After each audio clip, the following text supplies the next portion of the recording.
Safe implies that Rob cannot blow you up, which Rob absolutely exactly. can. Yeah. We're gonna start an FD here, though. Interesting choice, but okay. Start off with a a side a quick 34. Lots of characters see that and say like, "Wow, that's a full. I got my optimal low percent combo." Bowser hits the B button. Yeah, you know it's casual. You gotta do what you gotta do. Everyone has 3 and Bs. Can you imagine how mad she gets looking at Bowser hitting the B button and doing 34%? Yeah. Hey, by the way, Rob's dead. Yeah, I did notice that Rob is no longer amongst the living. Yeah. It's unfortunate. Hey, that's another quick 34. Yeah. A cool B button. Yeah. Characters have B and Bs. Bowser has B. Yeah. It's you know, my God. you take what you get. So, like half of Sansko's damage this game has come from Flame Breath, which you'd love to see it. Oh my God! He sure is. Oh my God! Huh? Yeah, no, he's just it feels like in the neutral, WaDi's just doing Rob things, and that's okay. Able to get that spike on it, so able to at least get a stock, but. It feels like WaDi's doing well in the neutral, and then Sansko's like, okay, it's time to play Bowser now. And then he'll hit one button, he'll take the stock. Yeah. Now, I mean, you look at this now, and it's like, oh, okay, this is a perfectly reasonable 1 stock deficit. Mm-hmm. Like this is like more than perfectly reasonable. And that's like the ability that WaDi brings to the table. Okay, now it's not quite so reasonable. Because now WaDi's living very close to kill percent, but I mean the last stock has been entirely WaDi, save for like a couple of interactions. And now Sansko's starting. Okay, finds that back air. Now see, Mewtwo probably dead there, so character pick definitely working out for WaDi there. Yeah, that was really the first time where Rob lived when Mewtwo probably would not have. Yep. Okay, he do be F tilting that ledge. And he being okay, he's kind of hit a whole lot of buttons, and then up smash worked, so that'll be the stock.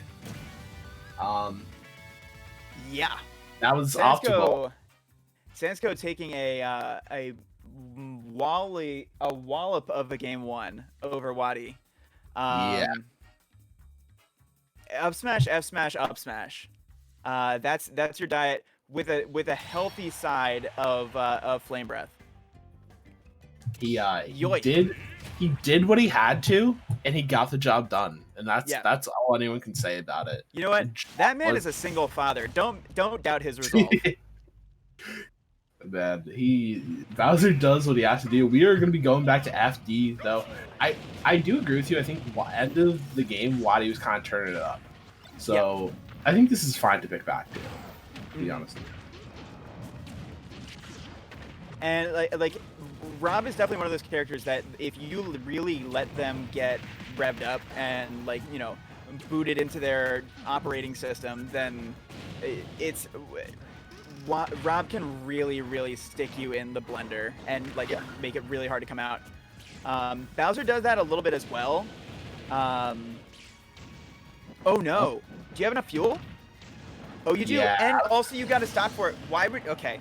I felt like he had more than enough fuel. I think he was trying to bait his opponent into thinking he was out. And then, I can't... Yeah, Sansko just kind of... Sansko, you got to hit those. Or more importantly... You got to hit those techs. Yeah. Okay, gonna hit the F tilt. He's been really looking at F tilt on ledge. Hasn't really been trying to 2-frame with it. It feels like he's just on ledge. He's just kind of like clicky clacking in that stick, and it's working a little bit. But you don't want to stick too close to the ledge, especially on a stage like FD against Rob, because they're just gonna shark you with up air. Yeah, sure. So it's definitely showing a little bit of respect to the matchup. Wow, that's a funny interaction. Yeah.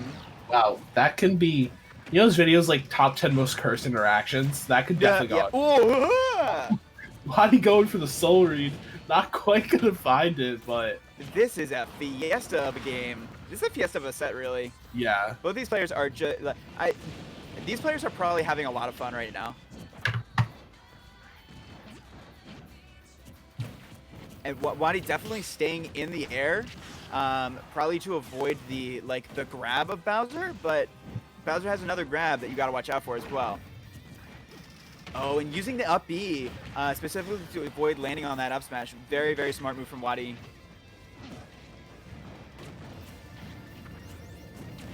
Yeah, WaDi just playing it safe here, but just gonna find that forward air, Sansko. And WaDi's on his last stock of winners here if he isn't careful. Yep. And like, it's at this point that like, this game is a lot closer than it really needs to be. Specifically because, you know, that first stage spike, you think, you know, in top 64 winners, those sorts of things, you really don't want to, you don't want to have them happen. I also think it can always happen, especially online, but this is potentially a pretty big. This is potentially a lead that WaDi might not have had. But Sansko undeterred. Oh no! Oh no! And that might have been a thrown away stock earlier, like you said, and that's gonna allow WaDi an inch to claw back into the set here. Yeah, for sure. Now it's like these kinds of games are so interesting because it's like who really has momentum going, like who played well for longer in that game, because you know the scoreboard at the end will tell you it's even, but there was like one very, very uneven thing that happened in that game. Yeah, and it's the sort of uneven thing that you don't expect to happen again. You don't really expect it to happen the first time, but you certainly don't expect it to happen twice. Yeah, especially not at this stage in bracket.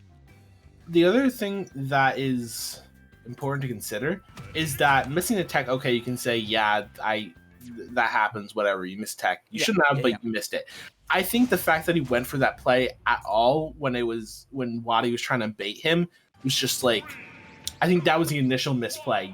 Don't even think about the tech. Just think about the fact that he tried to go so low against WaDi while he's playing R.O.B of all characters. Just now, it's a misplay. It is also kind of in line with how Sansko seems to be approaching just this set in general, which is just like go hog wild and get damage and try and just like carve through these stocks. So like it's, and you see right there, it's like Sansko has not let up on the pressure for 1 second this entire set, and it's that it's that approach that has really allowed Sansko to control most of the play. Yeah, I think it's that type of play style is when it works, boy does it work. But you need to, sometimes it's okay to take a step back, and you can lose a lot of ground if you don't realize when it's okay to take your foot off the gas. But Sansko kind of going to live and die by that play style. As you saw, it took the first stock very early, but also committal option led to him being down smashed. I think, I think that's, like you say, like living and dying by that strategy. I think that's like maybe the correct call, because like the slower, oh my god, wow. Yeah. The slower these games go, the more time WaDi has to just like do R.O.B things. And like WaDi is a player who can just like systematically wear you down. And like WaDi is a player that is like as renowned as he is because he consistently makes more correct decisions than his opponents. And by prolonging these games, you're allowing him more time to do that. So like by all means, go out, hit him, take those stocks, go for it, make those decisions. Yeah, I think the play style can definitely work. I just think you need to be careful. Oh yeah, that's the main takeaway. But WaDi on his winner stock yet again. Needs to take this stock. Wow. Gonna get Flame Breath up to 72% now. And the margins there were so small to get over that gyro in the first place, but the reward was so huge. Yeah. Like that one Flame Breath basically gets you into kill percent for the rest of this stock and all of next stock. Yeah. And F-Tilt, that is going to take the stock and the set. Coming out with a 2 stock to finish off WaDi here. WaDi's R.O.B no less. Yeah.